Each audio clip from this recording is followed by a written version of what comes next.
نزه الله تعالى عن شبيه. Assalamualaikum warahmatullahi wabarakatuh. Alhamdulillah wassalatu wassalamu ala rasulillah. Alhamdulillahirabbil alamin. Kita pada kesempatan kali ini akan menjelaskan kajian yang bertema adalah Qiyamul Lail, Qiyamul Ramadan, sholat tarawih serta bid'ah. Jadi yang pertama yang harus diketahui ada istilah Qiyamul Lail. Qiyamul Lail adalah amal ibadah yang dilakukan pada malam hari. Tidak terkhususkan tentang sholat saja, tidak.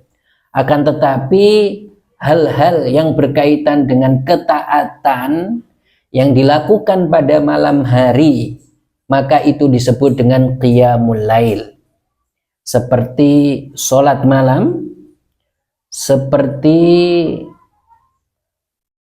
membaca Al-Quran, berzikir, dan lain sebagainya, itu disebut dengan Qiyamul Lail. Maka ini adalah istilah untuk Qiyamul Lail.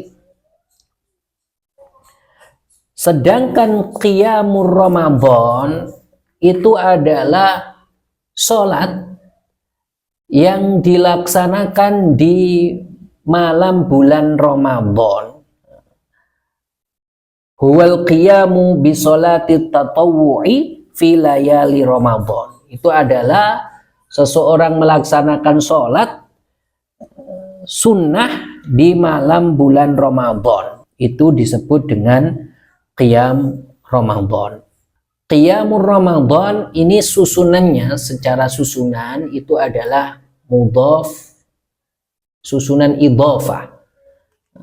Qiyam sebagai mudhaf, Ramadan sebagai mudhaf ilaih, yang artinya qiyam fi Ramadan, yaitu sholat sunnah yang dilaksanakan pada malam bulan Ramadan. Sholat sunnah yang dilaksanakan pada malam bulan Ramadan. Itu disebut dengan Qiyam Ramadan.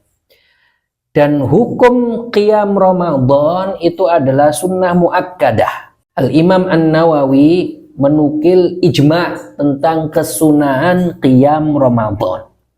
Al-Imam Al-Bukhari di dalam sahihnya dari Abu Hurairah bahwasanya Rasulullah Shallallahu Alaihi Wasallam bersabda, "Man qama Ramadan imanan wa ihtisaban, ghufira lahu ma taqaddama min dzanbi." Barang siapa yang mengerjakan sholat pada bulan atau malam Ramadan dengan keimanan dan mengharapkan ridha Allah Subhanahu wa Ta'ala, maka Allah Ta'ala akan mengampuni dosa-dosa yang telah lalu baginya. Maka itu secara pengertian. Berarti kalau seperti ini, Qiyamul Ramadan itu tidak hanya sholat tarawih. Kenapa? Karena segala sholat yang dilaksanakan di malam bulan Ramadan itu adalah dinamakan dengan Qiyam Ramadan. Berarti tidak terkhusus dengan sholat tarawih. Qiyamul Ramadan itu lebih umum daripada sholat tarawih. Sedangkan sholat tarawih itu dikhususkan dengan jumlah rakaat tertentu yang nanti akan kita bahas, yang dilaksanakan pada malam bulan Ramadan. Sedangkan kalau Qiyamul Ramadan bisa dengan sholat tarawih atau sholat-sholat yang lainnya yang dilaksanakan pada malam bulan Ramadan.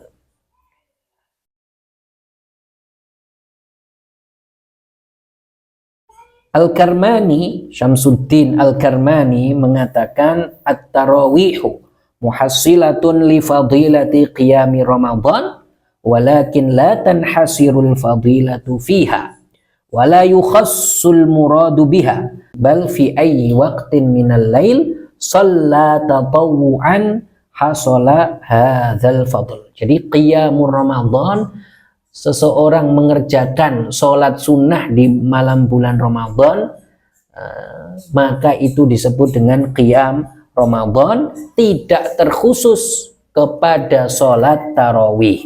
Jadi sholat tarawih maka itu disebut dengan qiyamul Ramadan, dan tidak setiap qiyamul Ramadan itu disebut dengan sholat tarawih. Begitu, tidak setiap, nah seperti itu. Sedangkan untuk sholat tarawih secara bahasa tarawih itu jamak dari tarwihah. Dia itu artinya adalah isolur rohah, jadi istirahat, karena mereka itu beristirahat setelah 4 rakaat. Setelah 4 rakaat mereka beristirahat, maka disebut dengan tarwih. Disebut dengan tarwihah, jamaknya adalah tarawih, yang itu dinamakan sholat at-tarawih, gitu ya. Jadi orang yang sholat itu setiap 4 rakaat, agar memulai dengan rakaat berikutnya, mereka itu menggunakannya dengan beristirahat. Jadi duduk setelah 4 rakaat beristirahat. Oleh karena itu dia sholatnya disebut dengan at-tarawih, jamak dari tarwihah, Maka sholat tarawih ini dengan jumlah rakaat tertentu, dengan 20 rakaat menurut 3 madhab. Sedangkan menurut madhab Maliki, seperti halnya yang dilakukan oleh penduduk Madinah, itu jumlahnya adalah 36 rakaat. Karena para penduduk Mekah setiap 4 rakaat mereka beristirahat dengan tawaf, sehingga para penduduk Mekah melakukan hal tersebut karena mereka ada Ka'bah, mereka tawaf, sehingga untuk sebagai ganti dari hal itu mereka di sela-sela istirahat, di sela-sela 4 rakaat istirahat, mereka menggunakan istirahat tersebut dengan sholat, begitu, dengan sholat. Akhirnya jumlah rakaat mereka menjadi 36 rakaat, begitu. Sholat tarawih dilaksanakan tentunya sejak zaman Rasulullah Shallallahu Alaihi Wasallam. Tetapi Sayyiduna Umar radhiyallahu taala anhu, beliau inilah yang mengumpulkan orang-orang untuk sholat tarawih di belakang satu imam. Dikumpulkan untuk sholat tarawih di belakang satu imam. Jadi yang dilakukan oleh Sayyiduna Umar, beliau mengumpulkan mereka untuk sholat tarawih di belakang satu imam, seperti itu, dan dilaksanakan hal tersebut di dalam masjid. Jadi ini yang dilakukan oleh Sayyiduna Umar, dan itu tidak ada pengumpulan seseorang atau di dalam sholat tarawih di belakang satu imam, tidak terjadi pada zamannya Rasulullah Shallallahu Alaihi Wasallam. Jadi bid'ah, sesuatu hal yang baru yang dilakukan oleh Sayyiduna Umar adalah ini, bukan bid'ah. Yang dilakukan oleh Sayyiduna Umar itu adalah 20 rakaat. Kenapa? Karena memang para penduduk Madinah itu mereka sholat dengan 36 rakaat selain witir. Jadi bid'ah hasanah dari Umar adalah beliau mengumpulkan orang-orang untuk sholat di belakang satu imam dan mengerjakannya secara berjamaah di masjid. Itu yang dilakukan oleh Sayyiduna Umar, dan beliau mengatakan apa? Ni'matil bid'atu hadhihi. Jadi sebaik-baiknya sesuatu perkara yang baru, yang tidak pernah ada di zamannya Rasulullah adalah ini yang dilakukan oleh Sayyiduna Umar. Sayyiduna Umar mengatakan, inni ara lau jama'tu haula'i ala qari'in wahidin lakana amsal. Ini sesungguhnya saya melihat, kalau seandainya, sesungguhnya menurut saya, kalau seandainya mereka dikumpulkan di belakang satu imam, maka itu lebih bagus. Maka itu lebih bagus. Kemudian beliau mengatakan, ni'mal bid'atu hadhihi wallati yanamuna anha afdalu minallati yaqumun. Ada riwayat lain di situ disebutkan ni'matil bid'atu hadhihi, begitu. Ni'matil bid'atu hadhihi. Jadi yang dilakukan oleh Sayyiduna Umar radhiyallahu taala anhu itu ini. Jadi beliau mengumpulkan orang-orang di belakang satu imam, dan sholat tersebut dilaksanakan secara berjamaah di masjid. Kemudian dari zaman ke zaman setelah Sayyiduna Umar, mereka mengikuti apa yang dilakukan oleh Sayyiduna Umar ini, begitu. Mereka mengikuti apa yang dilakukan oleh Sayyiduna Umar ini. Jadi apa yang dilakukan oleh Sayyiduna Umar ini disebut dengan bid'ah hasanah. Suatu perkara baru yang sesuai dengan syariat. Bid'ah itu secara syara adalah ma'uhditha mimma lam yarid la fil qur'ani wa la fil hadis. Jadi bid'ah itu sesuatu yang itu tidak ada di dalam Al-Quran, juga tidak ada di dalam hadis. Maka sesuatu tersebut dinamakan bid'ah. Sedangkan secara bahasa, bid'ah itu adalah kullu ma uhditsa ala ghairi mithalin sabiq. Segala sesuatu yang dilakukan tetapi tidak ada contoh sebelumnya, maka itu disebut dengan bid'ah. Maka dari sini dapat diketahui bid'ah itu ada dua, ada bid'ah hasanah, ada bid'ah dolalah. Bid'ah hasanah atau disebut dengan bid'ah huda, ini adalah perbuatan yang baru yang tidak ada dicontohkan oleh Rasulullah, tidak ada di dalam ayat Al-Quran, dan sesuai dengan Al-Quran, tidak bertentangan dengan Al-Quran, juga tidak bertentangan dengan hadis. Ini bid'ah hasanah. Allah Ta'ala memuji kaumnya Nabi Isa yang melakukan rohbaniyah, yaitu seseorang fokus untuk ibadah dan meninggalkan hal-hal yang berbau kenikmatan seperti menikah, karena tujuannya adalah untuk fokus di dalam beribadah. Ini disebut dengan rohbaniyah, dan ini tidak diwajibkan kepada mereka, tetapi mereka melakukannya.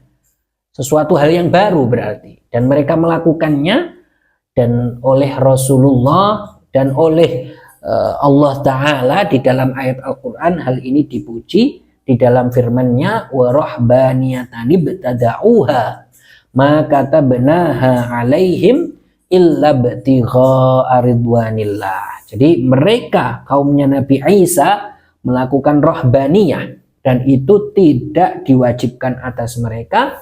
Mereka lakukan hal tersebut tidak lain dan tidak bukan kecuali hanya mengharap ridho Allah Subhanahu wa ta'ala. Begitu. Rasulullah di dalam hadis menjelaskan, man sanna fil islami sunnatan hasanatan falahu ajruha wa ajru man amila biha min ba'dih min ghairi ayyang qusa min ujurihim syai'. Barang siapa yang melakukan perkara baik yang tidak ada contoh sebelumnya, maka hal tersebut, dengan sebab tersebut orang ini mendapatkan pahala, dan pahala orang yang melakukan setelahnya tanpa dikurangi pahalanya sedikit pun. Jadi perkara baik yang dilakukan yang tidak ada contoh sebelumnya itu boleh. Tidak ada contoh sebelumnya itu boleh, dan contohnya sangat banyak. Contohnya tadi yang dilakukan oleh Sayyiduna Umar.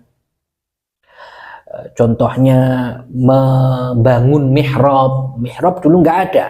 Kemudian Sayyiduna Umar ibnu Abdul Aziz, beliau orang yang pertama kali membuat mihrab. Azan 2 kali, yakni di dalam sholat Jumat. Dulu azannya sekali, kemudian ditambah sekali menjadi 2. Kemudian titik mushaf di dalam Al-Quran yang dulunya tidak ada titiknya, kemudian diberi titik oleh Yahya bin Ya'mar. Beliau meletakkan titik-titik. Kemudian maulid, perayaan maulid Nabi yang itu dulunya tidak ada, tidak dilaksanakan, kemudian oleh Raja Muzaffaruddin Al-Kukubri, beliau melaksanakannya. Maka ini adalah contoh-contoh bid'ah yang baik. Sedangkan bid'ah yang tidak sesuai dengan syariat, yang bertentangan, itu disebut dengan bid'ah dhalalah. Dengan bid'ah dhalalah. Disebut dengan bid'ah dhalalah. Al-Imam Asy-Syafi'i, beliau mengatakan al-muhdatsatu minal umuri darban. Ahaduhuma ma uhditsa mimma yukhalifu kitaban aw sunnatan aw ijma'an aw athara, fahadhil bid'atu dhalalah, wa thaniyatu ma uhditsa minal khair wa la yukhalifu kitaban aw sunnatan aw ijma'an wa hadhihi muhdatsatun ghairu mazmumah. Jadi bid'ah itu ada 2. Yang pertama yang bertentangan, yang berbeda dengan Al-Quran, dengan sunnah, dengan asar, maka ini adalah bid'ah dhalalah. Kemudian ada jenis bid'ah yang kedua yang sesuai, tidak bertentangan dengan Al-Quran, hadis, ijma' dan asar, maka ini adalah bid'ah mahmudah atau ghairu mazmumah, yang tidak tercela. Bid'ah yang bagus itu tidak tercela, begitu. Jadi pertama yang perlu diketahui, bid'ah berarti ada 2, ada bid'ah hasanah, ada bid'ah dhalalah. Bid'ah hasanah contohnya seperti yang saya sebutkan, sedangkan bid'ah dhalalah yang tidak sesuai dengan syariat, contohnya misalkan bid'ah i'tiqadiyah, keyakinan-keyakinan orang Wahabi yang itu tidak pernah diajarkan oleh Rasulullah. Orang Wahabi, mereka mengajarkan akidah sesat. Mereka meyakini bahwasanya Allah duduk di atas arsy. Kata mereka, Allah seperti manusia. Maka ini adalah bid'ah dhalalah, bid'ah yang buruk, bid'ah yang sesat. Saya kira cukup sekian. Barakallahu fikum, ahsanallahu ilaikum, jazakumullahu khairan katsira. Barakallahu fikum. Assalamualaikum warahmatullahi wabarakatuh.